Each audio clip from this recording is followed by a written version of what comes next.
이제까지 도서관이라고 하는 공간이 오는 사람 안 맞고 가는 사람 안 붙잡고 하는 공간이었다라고 한다면 이제는 안 오는 사람 오게 하고 간 사람 다시 오게 하는 공간이 될 수 있게 만드는 저는 충분한 가능성은 있다고 봐요.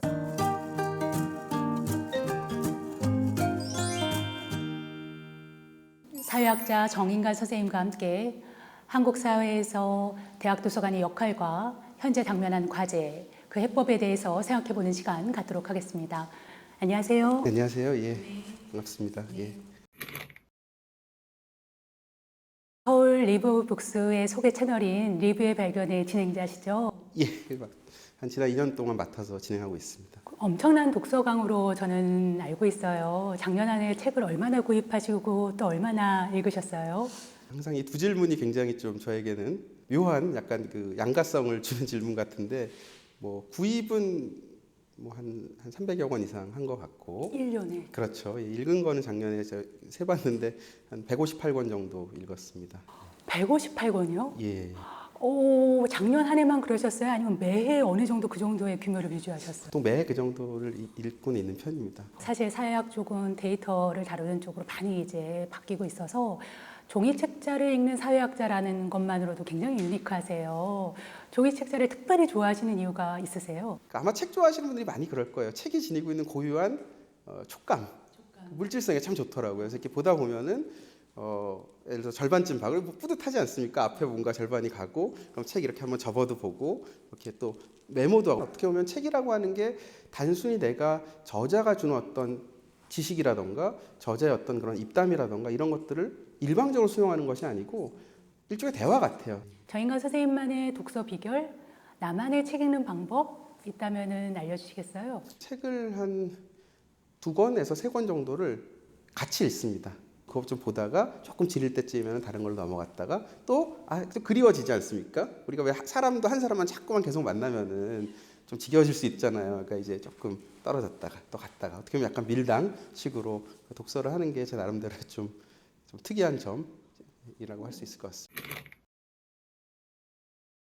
현재 한국인의 독서 지수는 계속해서 추락해가고 있고 또 대학 도서관의 대출 지수도 계속해서 추락해가고 있습니다. 그래서 정인관 선생님 한번 살펴보셨나요? 예, 살펴봤습니다. 국민 독서 실태 조사라는 거를 2년에 한 번씩 하더라고요. 성인 한 권이 일반 도서를 한 권이라도 1년에 한 권이라도 읽었느냐를 측정하는 지표가 연간 종합 독서율이라는 게 있더라고요. 그걸 봤는데 한 권에도 읽은 사람이 2019년도에는 55.7%였는데 2021년도에는 47.5%로 상당히 많이 줄었습니다. 더 놀라운 것은 2013년부터 보면은 72.2%부터 쭉 줄어든 거예요. 그러니까 그만큼 사람들이 책을 안 본다라고 하는 것에 좀 굉장히 많이 놀랐고요. 지금 말씀하시는 성인들의 독서 지수가 감소하는 거 못지않게 학생들의 독서 지수도 감소하고 있는데요. 대출 지수가 계속해서 감소되고 공간은 부족하고 하다 보니까 2022년 기준으로 해도 거의 200만 권이 넘는 책들이 대학 도서관에서 이제 폐기가 되고 있는 상황인데요. 이에 대한 어떤 합리적 대안 무엇이 있을까요? 서울대학교 도서관만은 어떻게 보면 그런 변화를 완전히 벗어날 수는 없겠지만 저는 좀 중심을 지킬 필요는 있다고 봅니다. 굉장히 중요한 현실적인 이유들이 있는데요. 그 중에 하나는 상호대차 같은 거. 제가 지금 재직하고 있는 학교 도서관이 작지는 않습니다만은 가끔 이렇게 보다 보면 좀 없는 책들이 있어요. 요청을 하면 사실은 뭐 서울대 도서관을 통해서 책을 얻어 볼 수도 그런 경우도 많이 있고요. 상호대차는 2,000건이 넘고요. 원문 복사, 그러니까 뭐 저널에 실려 있는 논문을 복사해주는 것수도 한 5,000건이 넘습니다. 그래서 서울대 중앙도서관은 저희 서울대 학생만의 지식을 서비스해주는 공간이 아니라 교육부 산하의 여러 대학 도서관에 이제 같이 이제 정보를 공유하는 상황입니다. 그러면 이제까지 도서관이라고 하는 공간이 오는 사람 안 맞고 가는 사람 안 붙잡고 하는 공간이었다라고 한다면 이제는 안 오는 사람 오게 하고 간 사람 다시 오게 하는 공간이 될 수 있게 만드는 저는 충분한 가능성은 있다고 봐요. 책을 보고 싶어도 어디에서부터 시작을 해야 될지를 가늠이 좀 어려운 부분이 있어요. 사람들이 이제 그 책을 좀 체계적으로 읽고 뭔가 좀 해줄 수 있는 그런 뭐랄까요? 뭐 일종의 뭐 거창하지만 또 등대라고 할까요? 혹은 뭐 가이드라고 할까요? 이런 기능들이 좀 필요한 것 같습니다. 이와 관련해서 이제 저희 중앙도서관에서 지금 말씀하신 것과 관련된 주요한 일들을 펼쳐나가고 있습니다. 그래서 그 사업을 담당하고 있는 담당자와 함께 잠깐 소개하는 시간을 갖도록 하겠습니다. 그럼 그 다음에 뭐 읽어야 될지 아무도 가르쳐주지 않아요.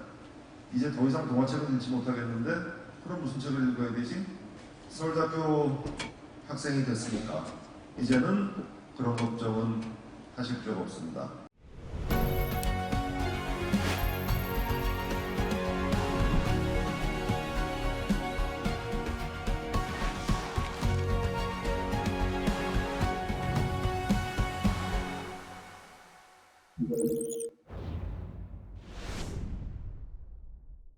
빅데이터 기반 지식정보 플랫폼 라이크 스노의 담당자인 신동원 선생님과 함께 이 사업의 여러 내용들에 대해서 알아보도록 하겠습니다. 신동원 선생님 안녕하세요. 안녕하세요. 저 서울대 중앙도서관에서 시스템 운영 업무 담당하고 있는 신동원입니다. 오늘 저희 도서관에서 개발해서 핵심 서비스로 운영 중인 빅데이터 기반 지식정보 플랫폼 라이크 스노를 소개하고 어떻게 하면 효율적으로 활용할 수 있을지 꿀팁을 드리려고 나왔습니다. 전미 도서관 협회 ALA에서 주는 국제혁신상이라는 거를 받았다라고 얘기를 하더라고요. 그 상의 어떤 의미랄까? 왜 이 상을 받으셨다고 생각하시는지. 미국 도서관협회는 전 세계에서 가장 많은 회원수를 보유하고 거의 도서관협회의 시초라고 할 수 있는 가장 권위 있는 기관이라는 걸 좀 한번 말씀드리고 싶고요. 첫 번째가 혁신, 그리고 두 번째가 사회공헌이 이 상을 선정하는 데 가장 핵심 키워드였는데요. 이 두 가지를 그 서울대 중앙도서관 지식정보 플랫폼이 가장 잘 녹이고 또 접목시켜서 만들었기 때문에 이 상을 수상하지 않았을까 생각됩니다. 빅데이터라고 하면은 기본적으로 많은 사람들의 많은 어떤 대출 이력 같은 게 있어야 될 텐데 그 규모가 어느 정도 됐나요? 서울대 구성원 5만 명, 그리고 지난 10년간 데이터, 그리고 그 5만 명이 10년 동안 빌린 250만 건의 데이터를 가지고 추천 모델을 개발했습니다. 지금 보시면은 이게 도서에 관한 메인 페이지인데 접속하면은 이 개인에 최적화된 책들을 이렇게 롤링 형태로 보여주고 있습니다.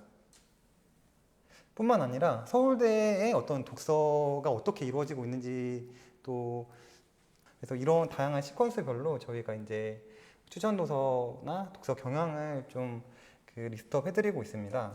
연관도서 맵 같은 것도 존재하는 것 같아요. 궁금한 책을 중심에 놓고 시계열로 이 책을 읽기 전에 읽은 도서, 그리고 읽은 다음에 읽을 도서를 이렇게 네트워크 형태의 맵으로 시각적으로 표출해가지고 지식의 체계를 이런 지도로 좀 만들었습니다. 사회학 일단 개론을 듣고 듣는다라고 했을 때 우리가 사회학 개론을 출발점으로 구별짓기라고 하는 것을 종착점으로 했을 때 과연 어떤 경로를 통할까? 이런 게 좀 저는 개인적으로 궁금해서 한번 여쭤보고 싶습니다. 현대사회학을 출발지로 놓고 목표 도서를 구별짓기로 놓으면 이 중간에서 읽어볼 만한 책을 이렇게 학교와 계급 재생산이라는 어떤 그 이 단계에서 꼭 읽어볼 만한 책들을 잘 추천해주고 있는 것을 볼 수 있겠습니다. 시일성 있고 핫한 키워드들을 실시간으로 반영해가지고 어떤 지식의 체계를 진짜 호기심이 왕성한 서울대 구성원들한테 한번 줘보자 해서 개발한 게 이 지식 유니버스라고 할 수 있겠습니다. 저는 제 주제이기도 한데요. 한번 불평등, 이니퀄리티라고 하는 걸 한번 쳐볼 수 있을까요? 구조적 불평등, 타일 인덱스라고 하는 건 이제 우리가 지니 계수가 더 잘 알려져 있긴 하지만 불평등을 측정한 지표이고요. 부의 분배, 뭐 경제적 이동, 뭐 이런 어떤 것들 나옵니다. 이 특정 키워드를 클릭하면은 지금 이 연구 주제가 얼마나 빠르게 증가하고 있는지, 그리고 검색해서 볼 수 있는 콘텐츠가 얼마나 되는지, 도서, 논문, 뭐 강의 이 순서대로 클릭을 하면 리스트업이 돼가지고 관련된 자료도 좀 더 자세히 확인해 볼 수 있습니다. 좀 흥미롭게 봤던 기능이 그 나만의 서재라고 하는 기능이 있더라고요. 그래서 이제 그거는 뭐 저희가 주제나 제목을 정하고 그 항목 안에다가 어떤 뭐 책이라던가 혹은 뭐 DVD 같은 것도 가능하고요. 저도 몇 개 한번 담아봤습니다. 잠안 오는 밤 다시 펼쳐보는 한국 문학. 제가 좋아하는 책들 중에 사실 요즘에도 이렇게 항상 머리맡에 두고 밤에 잠 안 오면 괜히 침대에 누워가지고 한 번씩 펼쳐보는 그런 책들을 몇 개 적어봤고요. 이런 식으로 이제 기능들을 제가 이제 서재를 만들어 올리면은 누군가 볼 수 있겠죠. 여기 나오네요. 팔로우라고 하는 기능, 호응 같은 것들 마음에 들면은 이 사람에 대해서 네, 이 사람 괜찮은 거 같네, 이거 괜찮은 거 같네. 이 리스트는 계속 앞으로 업데이트 될 수 있기 때문에 그런 기능들이 좀 제공되는 것 같아서 저도 앞으로 좀 자주 이용하도록 하겠습니다. 지식의 불평등을 해소하는데도 이 라이크스누가 일조를 할 수 있을 거라고 생각이 되는데 어떠세요?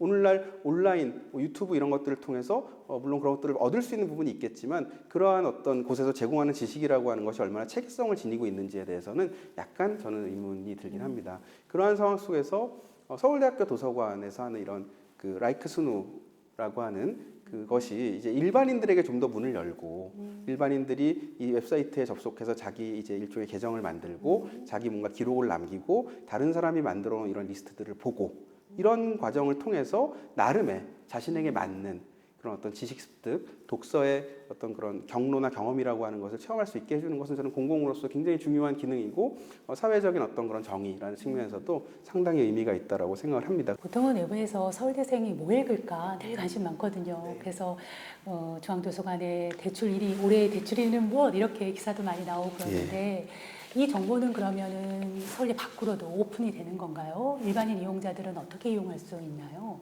일반인 분들도 계정을 생성할 수 있도록 저희가 시스템을 만들었고요.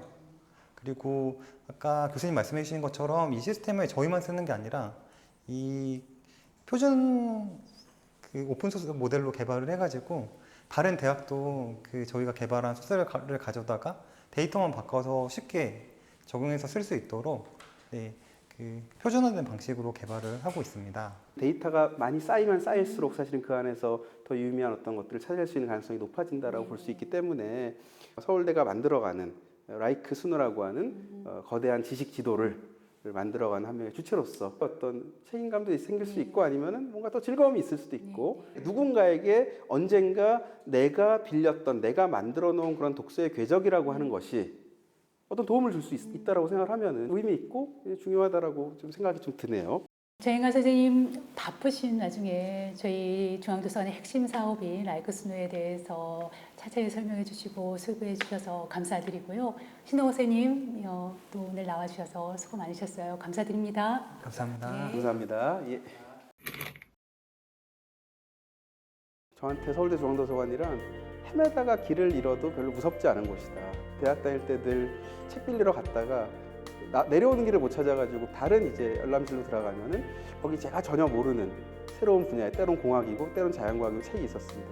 아 이런 책이 있구나 하면서 사실 또 길을 찾아 나왔던 생각이 뚜렷하게 납니다.